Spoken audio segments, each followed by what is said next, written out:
Welcome back to Lore at Night, where rain gently falls and every story carries a shadow. I'm always curious to hear where in the world you're listening from, so comment that down below. Now get comfortable, and let's begin with the first story. The town of Rayfield sat along the Massachusetts shoreline with the posture of a place that had learned to keep its head down. Fishing boats were pulled high onto gravel lots for the winter, their hulls chalked white by salt. The harbor water stayed dark even at midday, thick with tide and shadow. On the mornings that followed the first hard frost, the streets carried a quiet that felt intentional, as if sound itself had been rationed. It was in this quiet that Thomas Hale failed to appear. Hale was a reporter for a regional investigative outlet based inland, but he had been living out of a rented room above a bakery in Rayfield for 6 weeks. The arrangement had been informal and temporary. He paid cash at the start of each week and kept irregular hours, leaving before dawn some mornings and returning after midnight on others. He rarely spoke more than necessary. His presence was known but not examined. In a town accustomed to seasonal workers, maritime contractors, and short-term renters, this did not attract attention. What distinguished Hale was not his behavior, but his focus. He had arrived in Rayfield with a narrow purpose that he never announced publicly. His editors knew only that he was pursuing a long-form investigation tied to municipal records and environmental oversight. He did not request a desk at the local paper or attempt to embed himself in civic life. Instead, he worked from his room, from the public library, and from his car, which he parked in different locations each day along the waterfront and near the old industrial corridor west of town. Rayfield had once hosted a cluster of light manufacturing facilities near the mouth of the river that cut inland through wetlands and low forest. Most had shuttered decades earlier, leaving behind concrete pads, rusting storage tanks, and a tangle of property transfers that few residents could explain clearly. The land had been rezoned, subdivided, and sold repeatedly, its ownership fractured across shell companies and development trusts. On paper, it was dormant. In practice, it remained a source of quiet concern. Hale spent hours tracing these parcels. He photographed fence lines, drainage outlets, and warning signs that had faded to illegibility. He filed public records requests with state agencies, asking for inspection reports, violation notices, and correspondence dating back more than 20 years. Some requests were fulfilled slowly. Others were delayed without explanation. Hale documented the gaps carefully. He was last seen on a Thursday evening in early November. The bakery owner recalled him descending the narrow stairs just after dusk, wearing a dark coat and carrying his backpack. He did not say where he was going. He rarely did.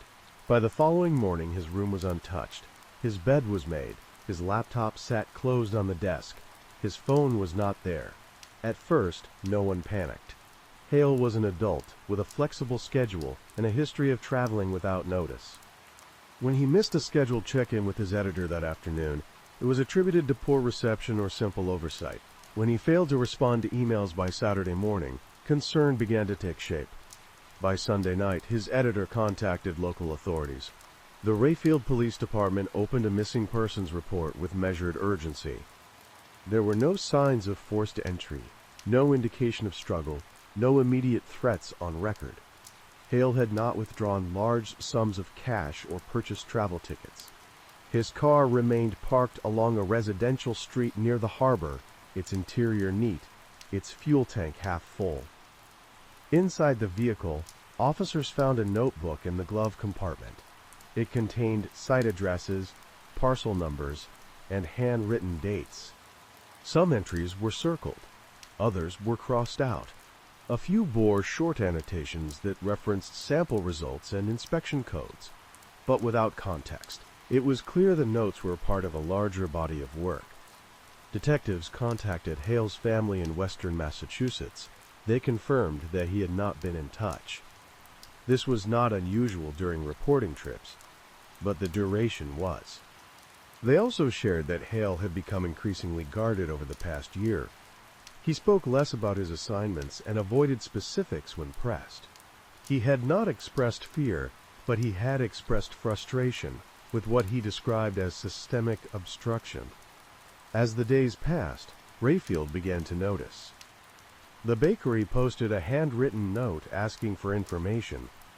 The library staff reviewed security footage that showed Hale entering and leaving alone, often carrying folders thick with paper. A dockhand recalled seeing him photographing storm drains near the river mouth the week prior. None of these observations explained where he had gone or why he had not returned. State police were notified and began coordinating with local investigators. They mapped Hale's known movements using toll records, parking receipts, and traffic cameras. The pattern that emerged was tight and repetitive. He stayed close to Rayfield, circling between the harbor, the river corridor, and a cluster of abandoned properties west of town. He did not venture far inland during his stay. On the fifth day, divers conducted a brief search near the harbor. The water was cold and murky. Visibility was poor. Nothing surfaced. Behind the scenes, Hale's editor reviewed his recent submissions and drafts. One unfinished piece stood out. It referenced discrepancies between environmental remediation reports and recent soil testing conducted by a private lab. The language was careful but pointed. It suggested that contamination levels near Rayfield's riverfront had been underreported for years, potentially allowing redevelopment to proceed without full disclosure. The draft ended abruptly, mid-sentence. Investigators began requesting copies of Hale's records requests and correspondence. Some agencies responded quickly. Others cited processing delays. A few claimed they had no record of his inquiries at all, despite confirmation emails in his inbox. By the end of the first week, Rayfield's quiet had shifted. Conversations lowered when police cars passed. Longtime residents began revisiting old rumors about dumping practices and sealed agreements made when factories closed. The river, already viewed with suspicion, took on a heavier presence, its surface smooth and unreadable as it slipped past the abandoned lots. There was still no evidence of a crime. No witnesses reported confrontation. No physical trace pointed clearly toward accident or intent. Yet the absence itself had begun to feel structured, as if Hale had not simply vanished, but had been removed from the sequence of ordinary explanations. On the seventh night, state investigators authorized a broader review of land access records near the sites Hale had frequented most. One address appeared repeatedly in his notes, always circled, always dated. It belonged to a decommissioned pumping station at the edge of the wetlands, officially inactive and listed as secured. According to municipal logs, no one had entered the facility in years. That claim would not survive what came next. The pumping station sat at the end of a service road that no longer appeared on most digital maps. It branched off from a county route just beyond a curve, where the wetlands widened and the trees thinned into scrub. The pavement cracked within the first 100 yards, then dissolved into gravel and mud. At the end stood a low, concrete structure, windowless, its exterior stained by decades of runoff and lichen. A chain-link fence surrounded it, topped with rusted wire. The gate hung slightly ajar. State investigators reached the site on the 8th morning, after Thomas Hale was reported missing. The air was cold enough to sting the lungs. The wetlands were quiet except for the sound of water moving beneath a skin of ice. Nothing about the structure suggested recent use at first glance. The padlock on the gate was intact, though its hasp showed fresh scoring, as if it had been opened and resealed. Inside the fence, footprints pressed into the mud told a different story. They were recent, overlapping, and inconsistent in size. Some led to the service door on the east side of the building. Others disappeared into the reeds behind it, where the ground dropped toward the river. The service door was unlocked. Investigators entered cautiously, documenting everything in sequence. The interior smelled of damp concrete and old oil. Electrical panels lined one wall, Their labels faded. In the center of the room sat a large metal housing where pumps had once drawn water from the wetlands and pushed it toward treatment facilities farther inland.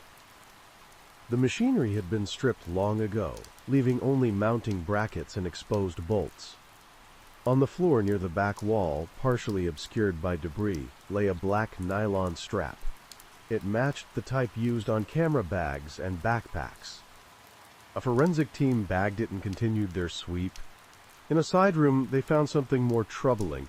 A portable work light stood on the floor, unplugged but clean.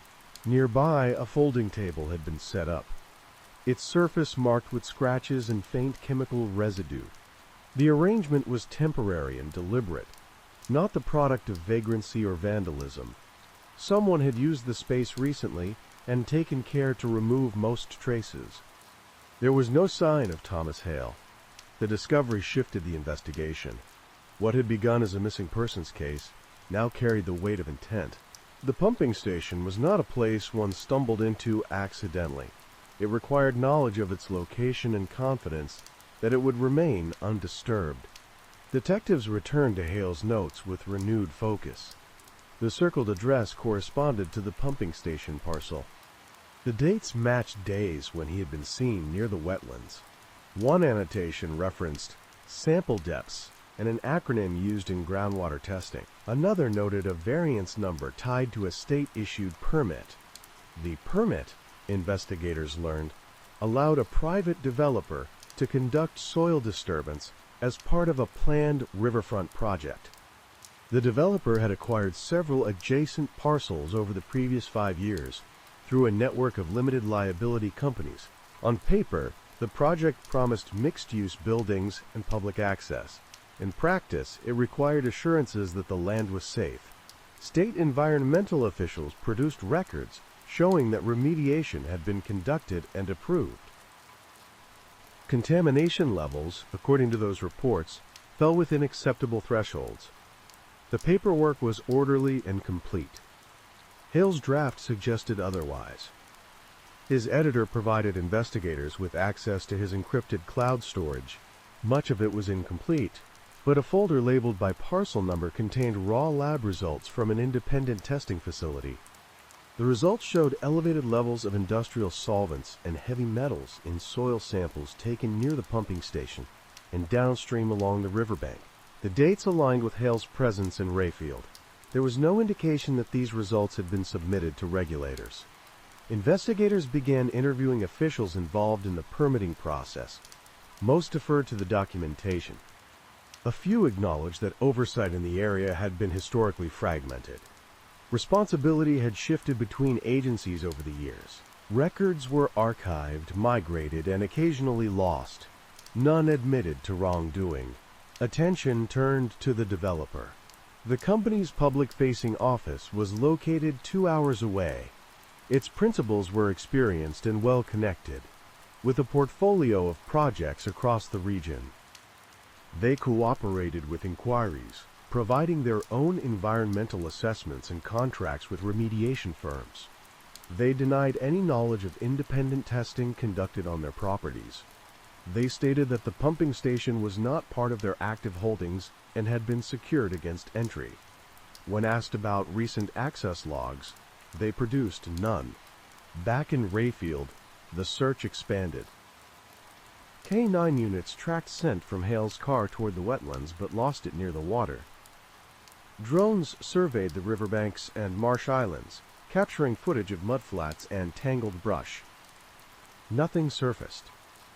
The river moved steadily toward the sea, its current slow but relentless. As the investigation progressed, Hale's reporting trail began to show signs of pressure. Email correspondence revealed repeated follow-ups to agencies that went unanswered. One message, sent days before his disappearance, referenced a forthcoming publication timeline and requested confirmation of discrepancies. There was no reply. Phone records showed that Hale had received several calls from a prepaid number during his final week in Rayfield. The calls were brief and routed through towers near the wetlands. The number was no longer active. On the 12th day, a maintenance worker from a nearby wastewater facility came forward. He reported seeing a vehicle parked near the pumping station late at night the previous month. The vehicle was a light-colored pickup with out-of-state plates. He had not reported it at the time because contractors occasionally accessed the area without notice. He could not provide a plate number. Investigators canvassed traffic cameras along nearby routes. One camera captured a pickup matching the description entering the service road the night before Hale disappeared. Another showed it leaving several hours later. The plates were obscured by mud. The pumping station yielded no further physical evidence. The wetlands resisted excavation due to environmental protections and unstable ground. Each search required permits and careful planning, slowing progress. Public concern grew, though quietly. Rayfield did not host demonstrations or press conferences. Instead, residents spoke in lowered voices at the market and along the docks. The sense that something had been concealed for years began to harden into suspicion. For investigators, the case now hinged on motive and access. Hale had been close to publishing findings that challenged official records and threatened a lucrative development. He had been working alone in a place few people watched closely. Someone had known where he would be. What remained unclear was whether his disappearance had been intended as intimidation, containment, or something final. That answer lay somewhere between the pumping station and the river, in a sequence of events that had been carefully erased but not entirely undone. By the third week, the investigation narrowed rather than expanded. The wetlands became the center of gravity, not because they offered answers, but because everything else led back to them. The river curved past Rayfield with a slow discipline, widening and narrowing as the tide asserted itself. Its banks were unstable, layered with silt and reed roots that concealed disturbances within days. Any event that occurred there would leave little behind. State police requested historical aerial imagery of the pumping station parcel and surrounding marshland. Comparing decades of photographs revealed subtle but telling changes. The service path that had been declared decommissioned showed signs of intermittent use. Tire tracks appeared in images taken years apart, faint but consistent. The land had never been as dormant as records suggested. Investigators traced those paths to a small contractor that specialized in environmental remediation and site preparation. The company had worked for multiple developers in the region, often as a subcontractor, often under short-term agreements. Its crews were accustomed to working odd hours and accessing restricted sites. Their logs showed work near Rayfield months earlier, though not at the pumping station itself. Financial records painted a more complicated picture. Payments routed through intermediary firms corresponded loosely with the periods Hale had flagged in his notes. The amounts were modest, structured to avoid scrutiny, but they suggested ongoing activity rather than a closed chapter. Attention returned to the independent lab results Hale had obtained. Investigators contacted the lab directly. The technicians confirmed the samples were legitimate and had been submitted anonymously. Payment had been made in cash through a courier service. The lab had flagged the results internally due to their severity, but without a client name or official request, there had been no mechanism to escalate them. The contamination levels indicated long-term industrial dumping, not residual traces. Solvents consistent with degreasing operations and metals associated with plating processes appeared in concentrations that should have triggered mandatory remediation years earlier.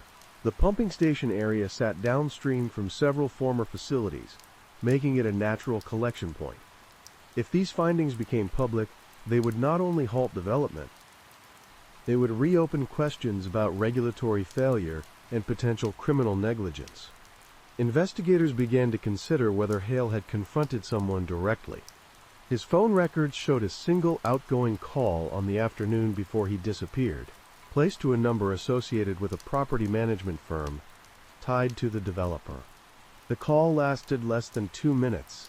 There was no follow-up. The timing mattered. Traffic camera analysis placed Hale's car parked near the harbor that evening, as expected. His phone last connected to a tower near the wetlands shortly after nightfall. After that, it went silent. A targeted search of the riverbed was authorized, focusing on a narrow stretch downstream from the pumping station, where current slowed and sediment accumulated. Divers worked methodically, guided by sonar and grid markers. The water was cold and opaque, the bottom uneven. On the fourth day of the search, they found a weighted tarp lodged against a submerged log. The tarp contained tools, gloves, and a damaged work light, similar to the one found in the pumping station. There were no human remains. The items appeared deliberately discarded, their placement suggesting an attempt to sink evidence without certainty it would stay hidden. Forensic analysis revealed trace soil matching the pumping station interior and fibers consistent with a nylon strap. The absence of a body complicated matters, but did not diminish the implication. Someone had prepared for containment and cleanup. Investigators expanded their scope to include private security contractors and remediation crews who had access to the area. One name surfaced repeatedly through scheduling overlaps and vehicle sightings. A site supervisor with experience in hazardous materials handling had been present in Rayfield during Hale's final week, though his company claimed he was assigned elsewhere. License plate readers eventually captured his pickup truck crossing state lines 2 days after Hale vanished. The vehicle had been cleaned professionally. Inside, forensic teams found no direct evidence linking it to the pumping station. What they did find were receipts for weighted tarps and industrial rope purchased weeks earlier. The case reached an inflection point without resolution. Prosecutors cautioned against premature charges. Without a body or a direct witness, the narrative remained circumstantial, however coherent it appeared. Meanwhile, Hale's editor prepared the unfinished investigation for publication, consulting legal counsel and law enforcement. The decision was not framed as leverage, but as preservation. The reporting stood on its own merits, even incomplete. When the piece ran, it did not name suspects. It outlined discrepancies, documented contamination, and detailed Hale's disappearance as part of an unresolved context. The response was immediate. State agencies announced reviews. Development plans were suspended. Records previously delayed were released in bulk. Within that flood of documents, investigators found what Hale had been seeking.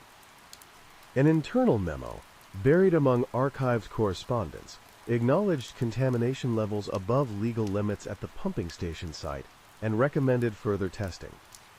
The memo had never been acted upon. It had been quietly filed away after a change in administration. The motive crystallized.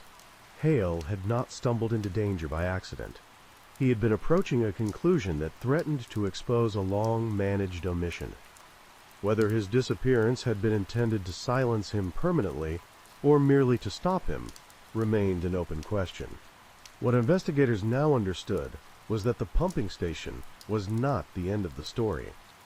It was the point where multiple interests converged, where neglect became liability, and where a journalist had stepped too close to a truth that others had spent years keeping submerged. The final answers would come not from the river itself, but from the people who had learned to work around it, confident that its silence would endure. The break came quietly, without announcement or spectacle, through paperwork rather than patrol cars. It arrived as a sworn statement appended to a production of records that few expected to matter. A junior project manager at the remediation subcontractor requested counsel after reviewing the published investigation and recognizing details he had been instructed to ignore. His role had been administrative.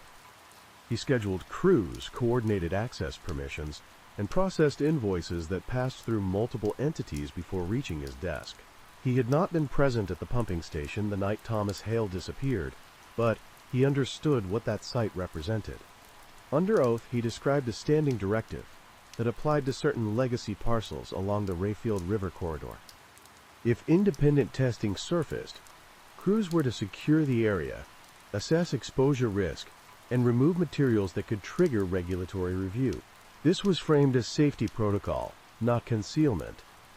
Documentation was minimal by design. The pumping station, he said, was different.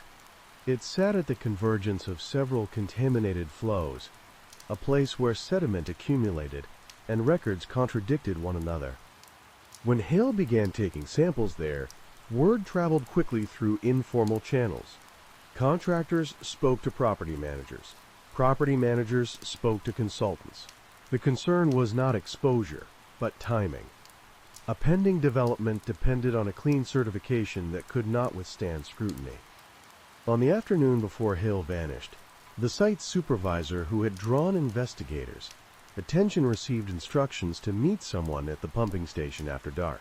The purpose, as relayed secondhand, was to retrieve unauthorized equipment and deter further access. No violence was discussed. The assumption was that Hale would be warned and delayed. The plan unraveled. According to the supervisor's eventual account, Hale arrived earlier than expected. He had entered the station alone, carrying sampling gear and documentation. The encounter that followed was brief and disordered. There was a struggle near the rear of the structure, where the floor sloped toward an old drainage channel. Hale fell, striking his head against exposed concrete. He did not regain consciousness. Panic replaced intent. The supervisor did not call for medical assistance. He believed, incorrectly, that involvement of emergency services would expose the broader operation. Instead, he contacted a consultant who had managed similar incidents in the past. Together, they decided to remove Hale from the site and stage the area to suggest abandonment rather than injury. They moved his body through the wetlands to the river under cover of night, using equipment already on hand. The weighted tarp was meant to ensure submersion. The current, however, carried Hale farther than anticipated. 2 weeks later, his body surfaced near the river mouth after a storm shifted the sediment. It was discovered by a lobsterman at first light and reported immediately. Identification was swift. The medical examiner ruled the death a homicide caused by blunt force trauma and subsequent drowning. The timeline aligned with the supervisor's statement and with Hale's last known movements. What had been missing was now present, and with it, legal clarity. Arrests followed within days. The site supervisor was charged with manslaughter, evidence tampering, and conspiracy. The consultant faced charges related to obstruction and improper disposal of human remains. Additional indictments addressed falsified records, regulatory fraud, and failure to report hazardous conditions. No charges were brought against municipal officials, though several resigned during the subsequent inquiry. State agencies revised oversight protocols and reopened dormant files related to the Rayfield corridor. Development plans were formally terminated. Thomas Hale's investigation was published in full, posthumously credited, its findings validated by independent review. The contamination he documented required extensive remediation that would take years to complete. Rayfield returned to its quiet, though altered in ways that were not immediately visible. The pumping station was sealed and marked for demolition. The service road was blocked and allowed to erode back into the wetlands. The river continued its steady movement toward the sea, carrying less than it once had, revealing just enough to close the case. Now, let's get into the final story for tonight.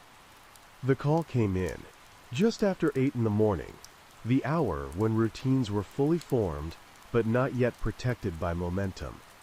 A man had entered a small insurance office on the outskirts of town, produced a handgun, and locked the front door behind him. 4 employees were inside. No one had been hurt yet. The caller was one of the hostages, speaking quietly from a desk phone before the line went dead. The building sat alone at the edge of a commercial strip, a single-story rectangle of glass and beige siding, surrounded by an empty parking lot. It had been built for convenience rather than security. Large windows faced the road. A rear exit opened onto a narrow service lane. Inside, the layout was open. cubicles arranged loosely around a central reception area.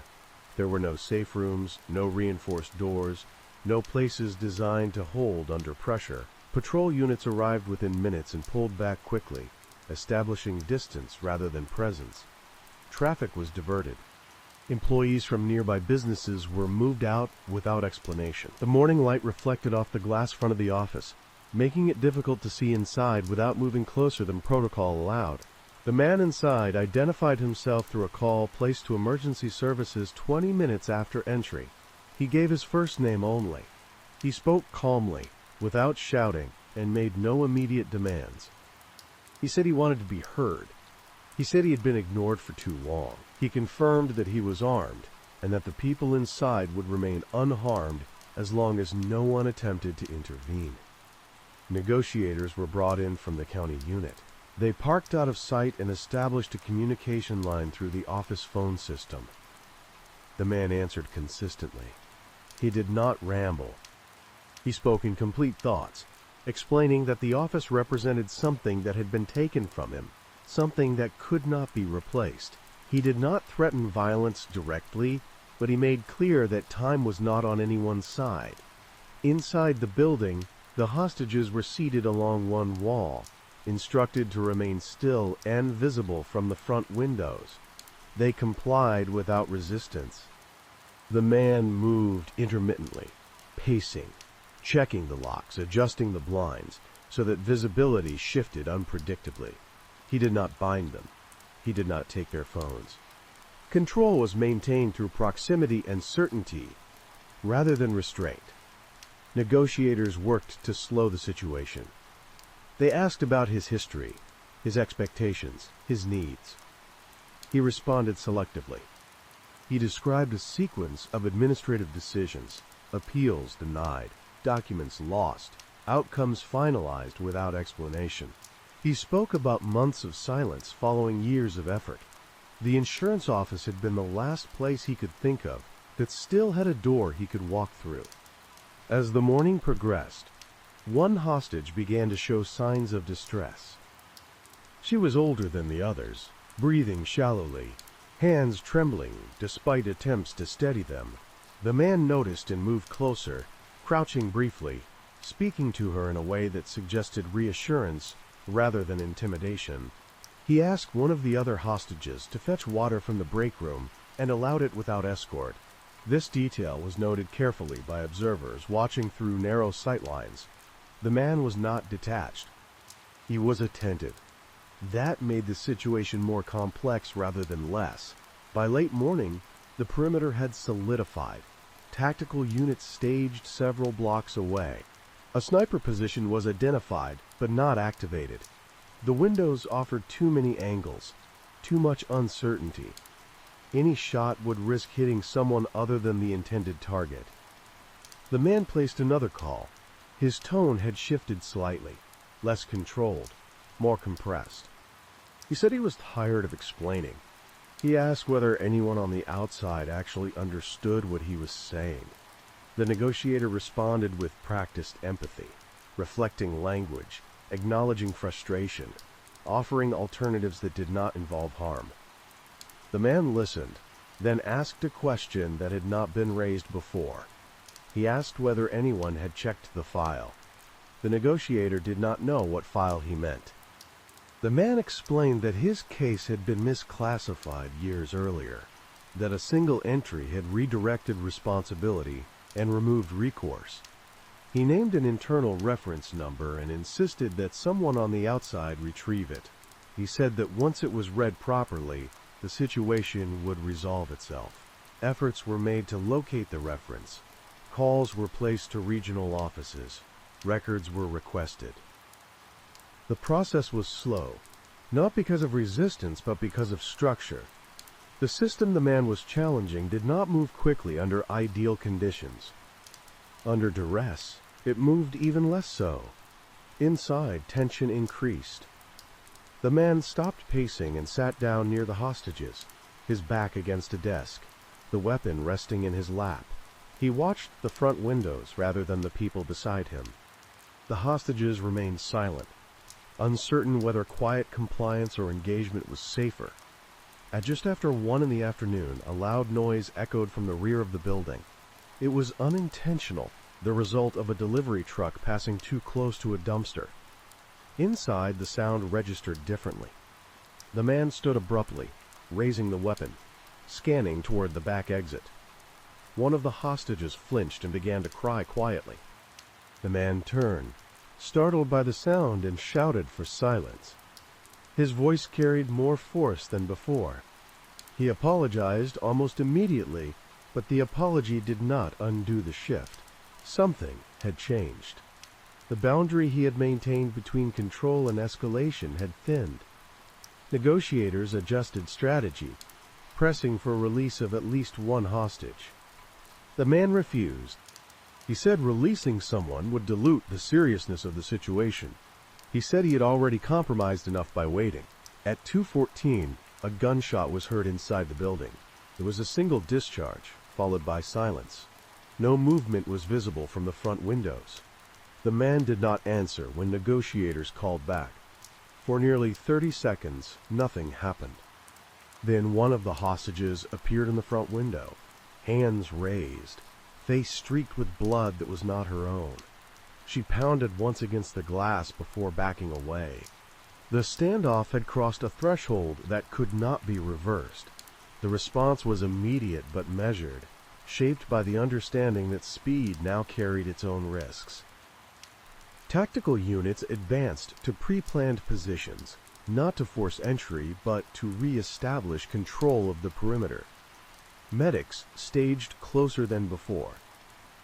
Negotiators attempted contact again, adjusting tone and pacing to account for what had clearly occurred inside. The woman who had appeared at the window was brought out through the front door moments later. She moved quickly, guided rather than carried, her hands shaking as she was transferred to medical staff. The blood on her face belonged to another hostage, a man in his early 30s who had been seated closest to the gunman. He had been struck at close range, the wound immediately fatal. Inside the office, 3 hostages remained alive. The gunman resumed communication after several minutes. His voice was altered, slower, stripped of the earlier effort to sound controlled. He did not attempt to justify the shooting. He described it as an outcome, rather than a choice, something that had occurred when pressure exceeded tolerance. He stated that the person who had been shot had moved suddenly, though subsequent investigation would show that movement had been minimal, an instinctive shift rather than a threat.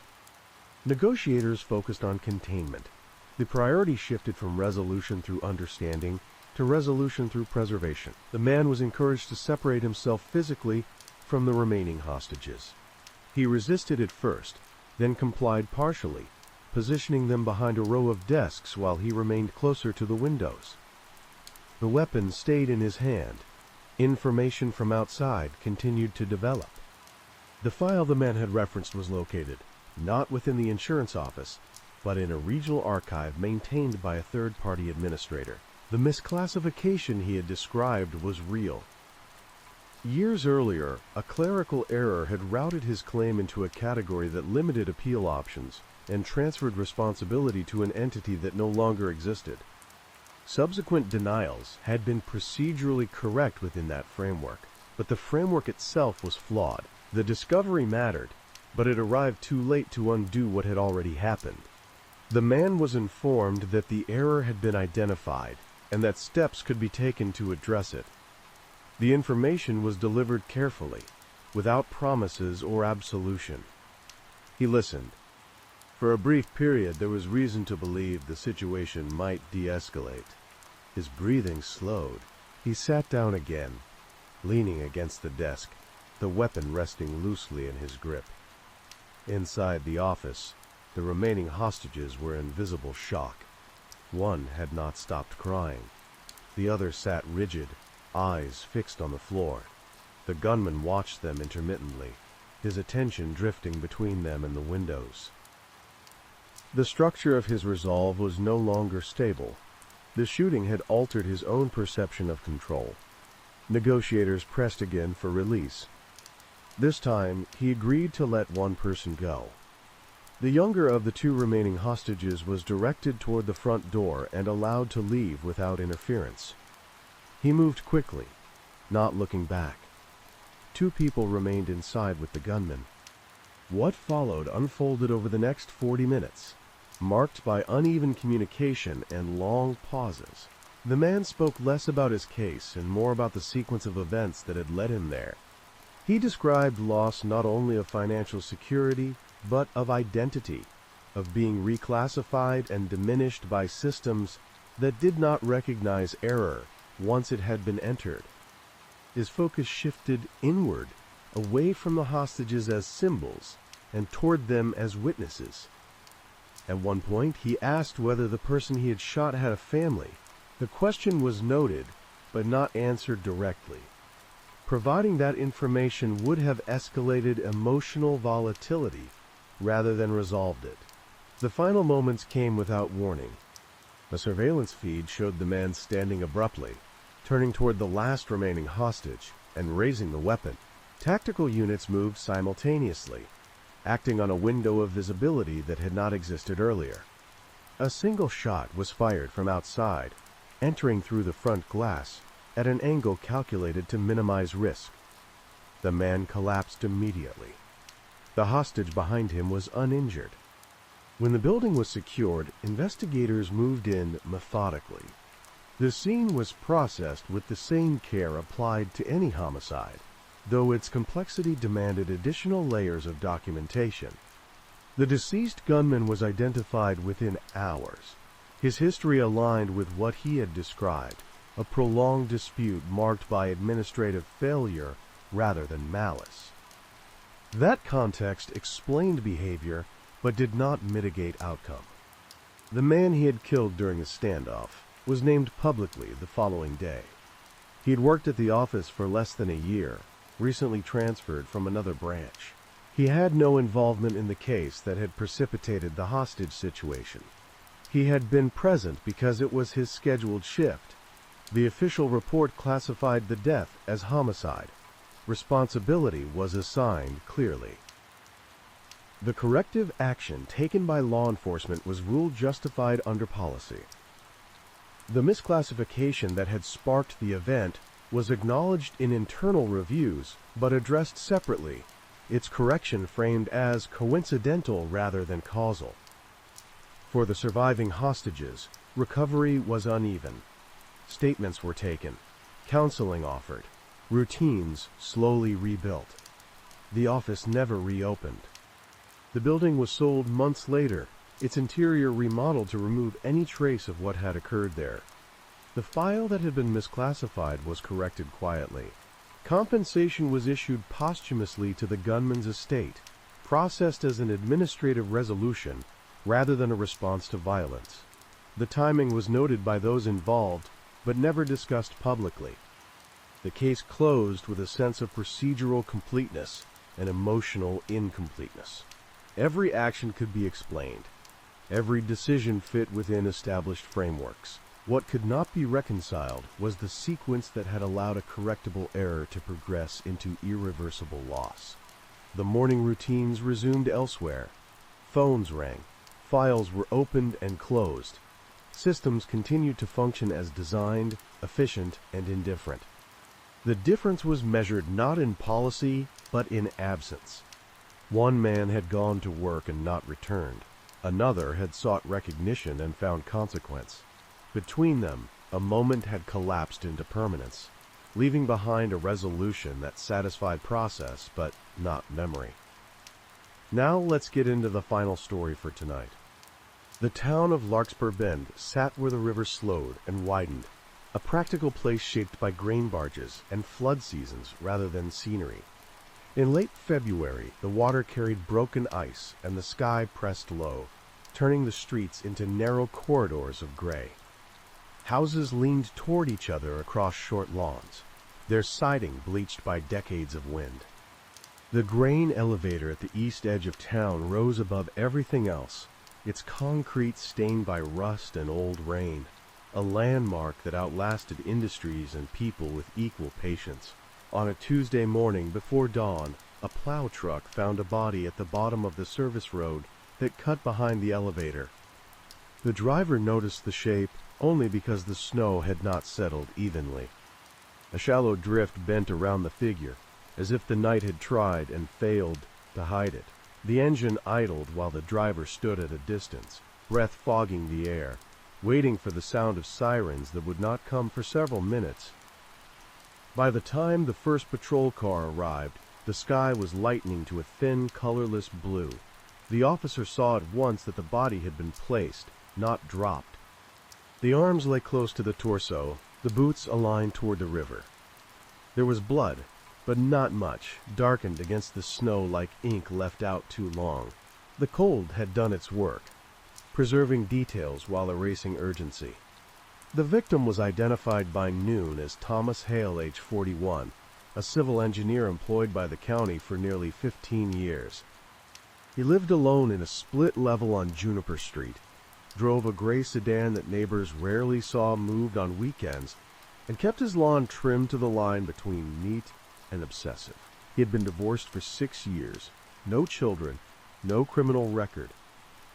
His job involved bridge inspections, drainage surveys, and a long list of projects that rarely made headlines. People knew him as reliable and quiet, a man who returned shopping carts and paid bills early.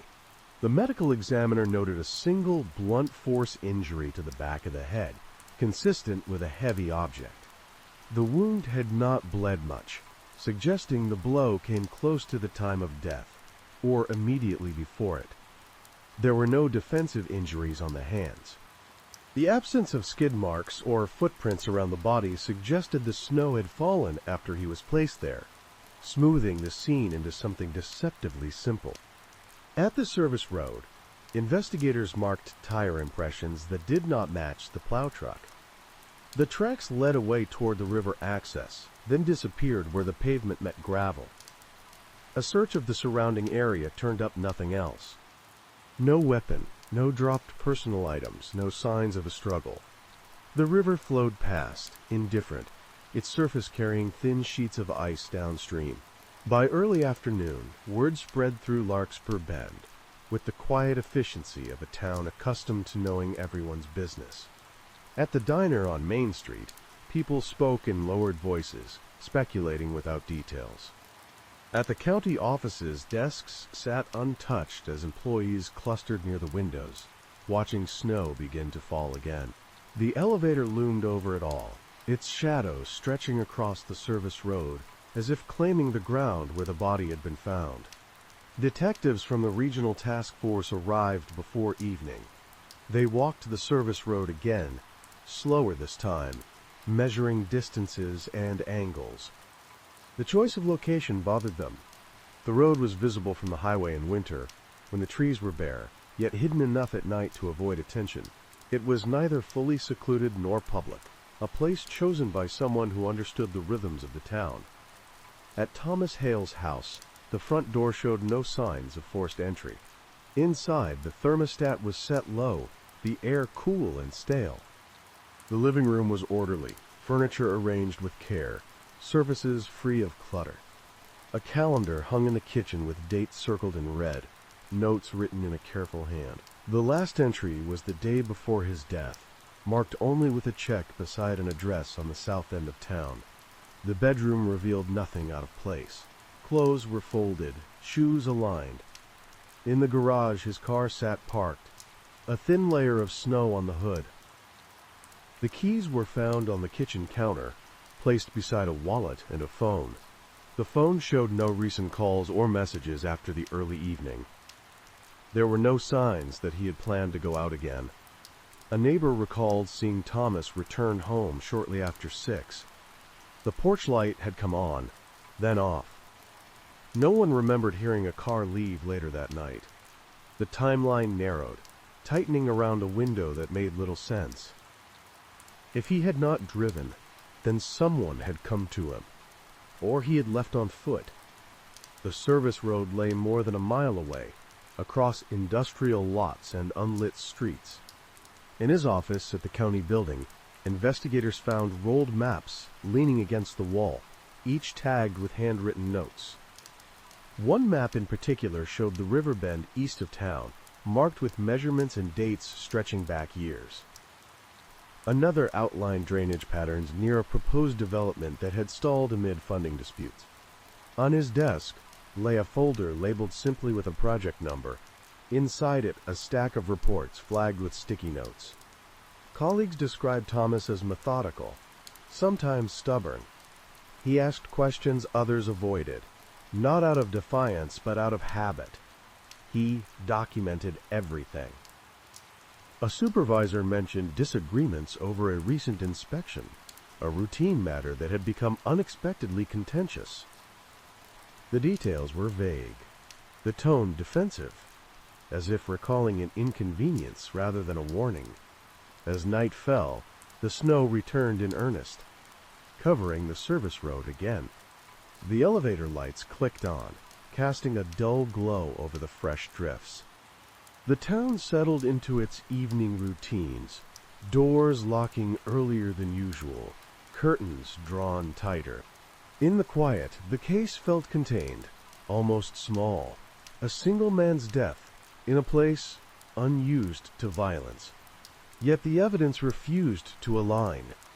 The lack of a weapon, the careful placement of the body, the absence of a clear motive. Each detail suggested deliberation without revealing purpose. Thomas Hale had been moved, silenced, and left in a location chosen with care. Whatever had brought him there did not end with him. It lingered in the maps, the notes, and the unspoken knowledge that someone in Larkspur Bend understood the town well enough to know where to hide a truth in plain sight. The investigation moved inward, away from the service road and into paperwork, calendars, and long-deferred disputes. In the days after the murder, Larkspur Bend returned to motion, but not to normal. Trucks still crossed the river bridge, and the grain elevator still hummed at night.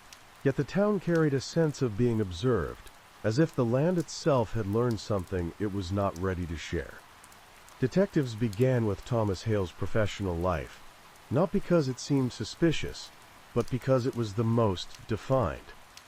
His work files revealed a pattern of long-term attention to a narrow stretch of river east of town, an area slated years earlier for mixed-use development that never materialized.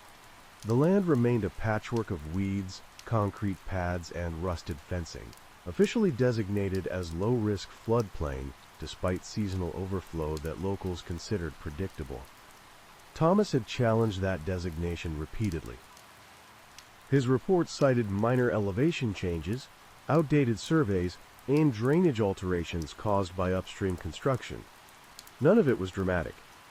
Each issue alone seemed trivial, but together they suggested a gradual redefinition of risk that had gone unacknowledged. His most recent inspection report included a handwritten note requesting a review meeting, a request that had not yet been scheduled. The project number on the folder from his desk led investigators to archived correspondence. Emails stretched back nearly a decade, looping through different county administrators and consultants. The tone shifted over time, from cooperative to strained. Funding delays, revised timelines, and jurisdictional ambiguity had stalled progress. At several points, Thomas had been the only consistent name on the thread, replying carefully, attaching updated figures, refusing to let the issue close. Financial records showed nothing unusual. His bank accounts were modest, his expenses predictable. There were no large withdrawals, no unexplained deposits.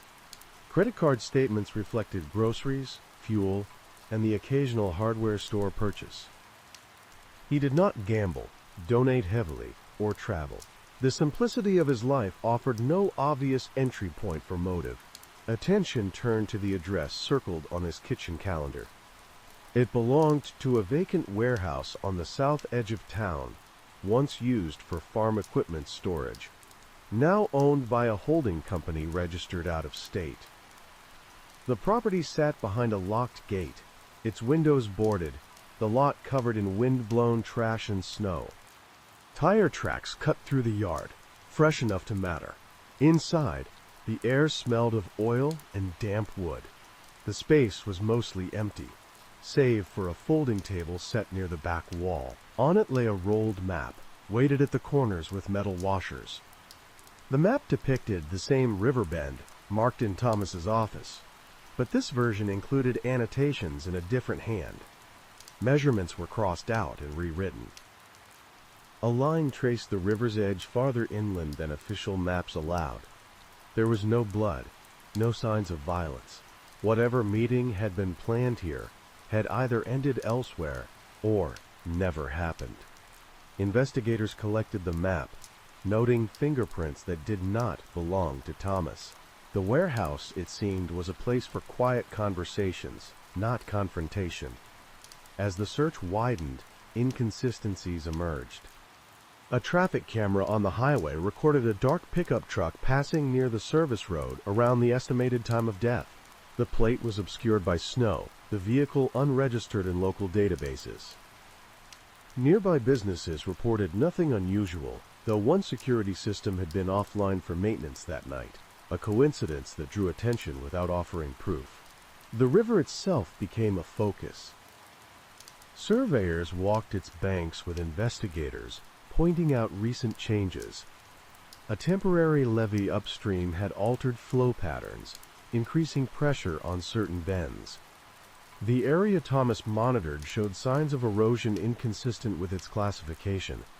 If flooding occurred there, it would not simply damage empty land. It would undercut access roads and compromise underground infrastructure that served a broader industrial corridor. County officials reacted with caution. Some acknowledged Thomas's persistence, others framed it as overreach. The idea that his work could have intersected with financial or political interests was raised carefully, then set aside publicly. Privately, detectives noted the defensive tone in meetings, the way answers arrived, precise but incomplete. The investigation stalled in small ways. Requests for records were delayed. Interviews were rescheduled. A consultant who had worked on the original floodplain assessment claimed poor recollection, citing the passage of time. Each obstacle alone was explainable, but together they formed a pattern of friction that suggested pressure without revealing its source. At Thomas's house, a second search uncovered a personal notebook tucked behind reference manuals. Unlike his official files, the notebook was sparse and unstructured. Dates were listed without explanation. Certain names appeared only once, circled or underlined. One entry mentioned a site visit conducted without authorization, followed by a string of coordinates that matched the warehouse location. The final pages contained a rough timeline, not of events, but of anticipated outcomes. Project milestones were listed alongside river levels and weather patterns. It read less like a plan and more like a warning, a quiet attempt to align facts before something irreversible occurred.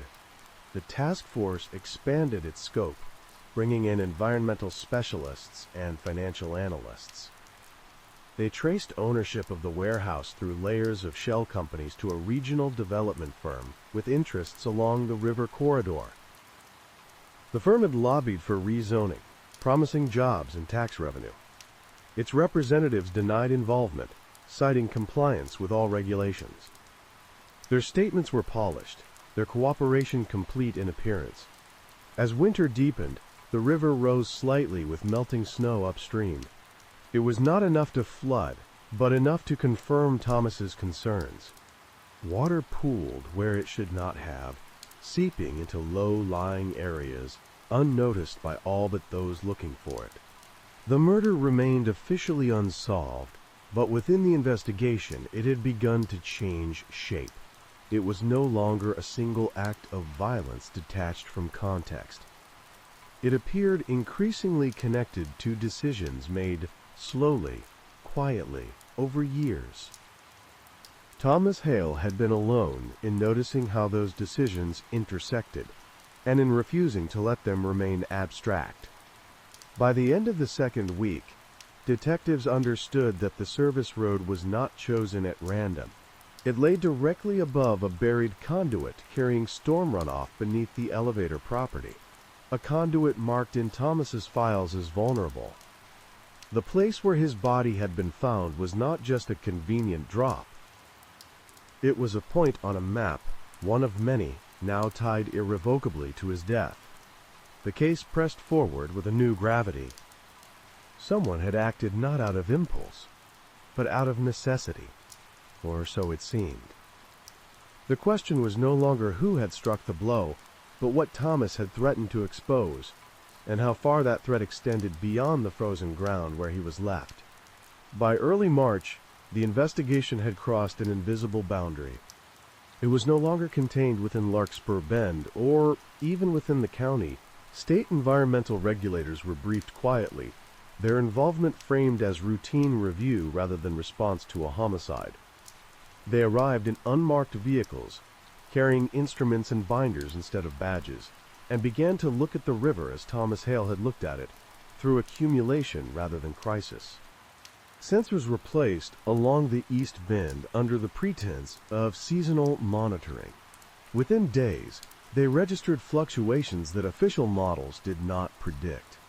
Pressure built beneath the surface, not enough to draw attention, but enough to confirm a miscalculation embedded deep in the original assessments.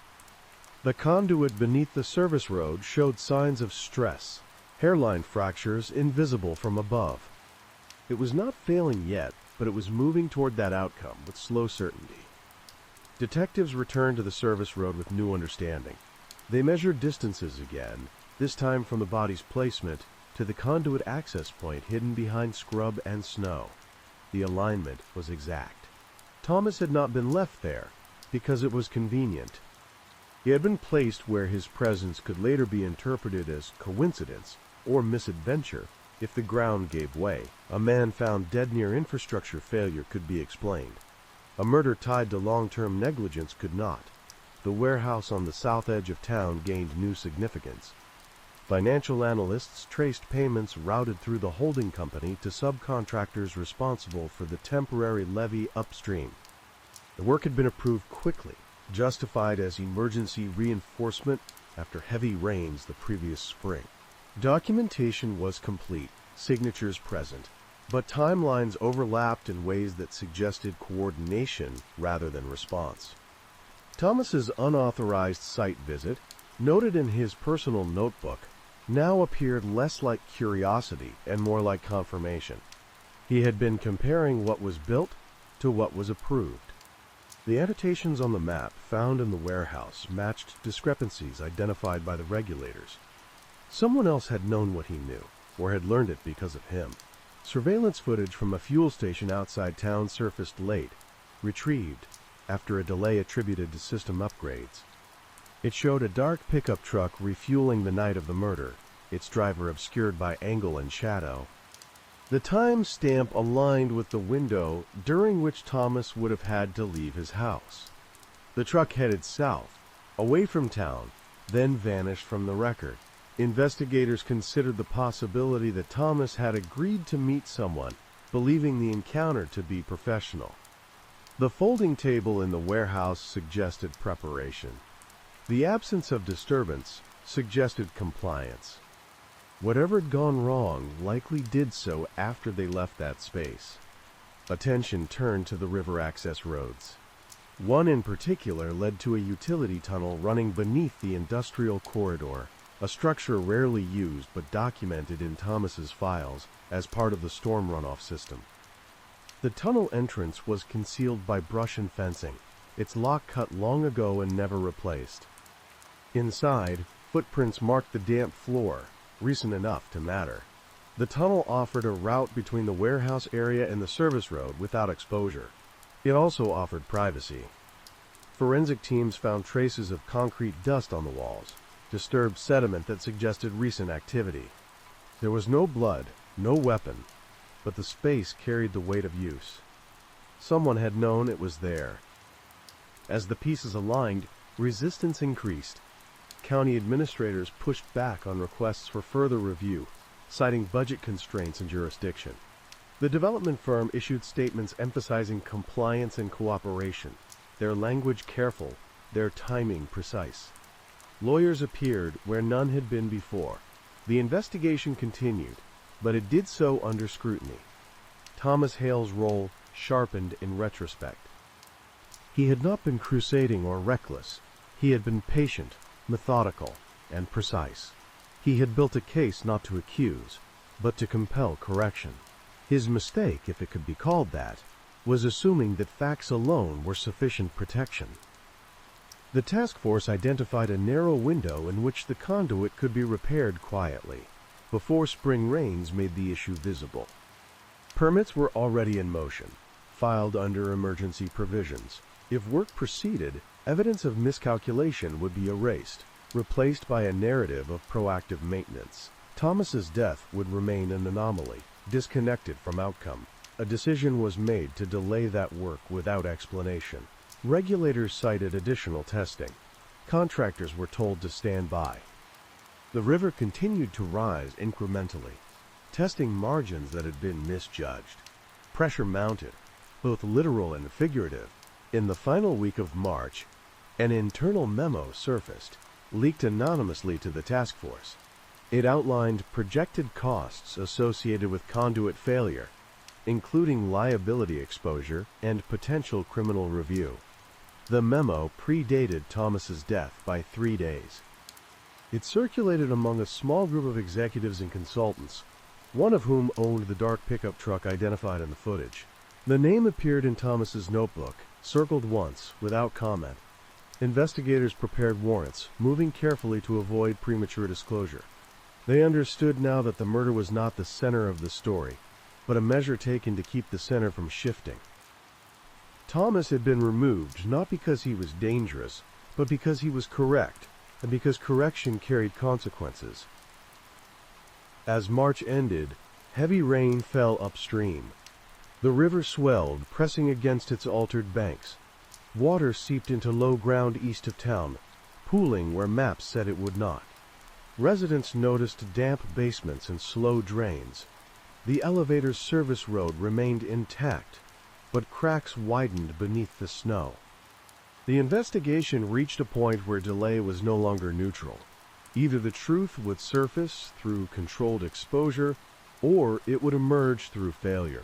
Thomas Hale's work had set a clock in motion long before his death. Now, with the river rising and evidence converging, that clock was approaching its end, and whatever had been buried with care was close to being forced into the open. The rain did not arrive violently. It came in steady sheets that blurred the riverbanks and softened the ground inch by inch. By the second night, gauges placed discreetly along the East Bend cross thresholds Thomas Hale had underlined years earlier. Water pressed into soil never designed to hold it.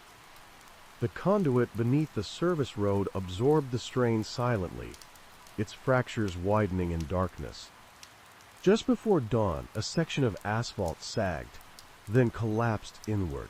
The failure was contained enough to avoid injury, but dramatic enough to draw attention. Water surged through the breach, flooding the lower industrial lots and cutting access to the elevator. Emergency crews responded under routine protocols, yet within hours, state regulators arrived alongside them, their presence no longer subtle. The collapse forced records into the open. Emergency declarations bypassed administrative resistance, granting investigators authority to seize documents and halt all related work. Engineers confirmed what Thomas had predicted. The conduit had been misclassified, its capacity overstated, its vulnerabilities ignored. The temporary levee upstream had accelerated erosion, directing pressure toward the weakest point. With the failure visible, explanations shifted. The narrative of proactive maintenance collapsed, along with the road. Emails, memos, and cost projections were re-examined in sequence, revealing a clear understanding of risk among a small group of decision-makers. The internal memo leaked weeks earlier was no longer theoretical. It was evidence of foreknowledge. Investigators moved quickly. Warrants were served at offices and private residences across 2 counties. Financial records tied emergency contracts to the same holding company that owned the warehouse. Payments flowed through layered accounts, masking responsibility while preserving control. The dark pickup truck belonged to a senior project consultant, tasked with coordinating assessments between public agencies and private developers. When confronted with the timeline, the consultant did not deny meeting Thomas Hale. The meeting, he claimed, was intended to persuade Thomas to revise his report to align it with existing models and avoid unnecessary delay. The warehouse was chosen for privacy, a neutral space away from offices. According to the reconstruction, the discussion did not end as planned. Forensic analysis of the utility tunnel recovered traces of concrete dust mixed with fibers from a heavy flashlight recovered later from the riverbank downstream. The object matched the injury. The location offered isolation, control, and a direct route to the service road. The blow was not delivered in anger. It was delivered to end resistance. Thomas had been placed deliberately above the conduit, not as symbolism, but as strategy. If the failure occurred first, his death could be framed as misadventure. If it did not, the location remained unremarkable. The plan depended on timing and compliance, both of which Thomas disrupted by documenting and escalating quietly. Charges followed methodically: manslaughter, conspiracy, falsification of records. They did not extend to every individual who had benefited from the decisions, but they reached those who had acted with intent. The development firm withdrew its applications. County administrators resigned, or were reassigned.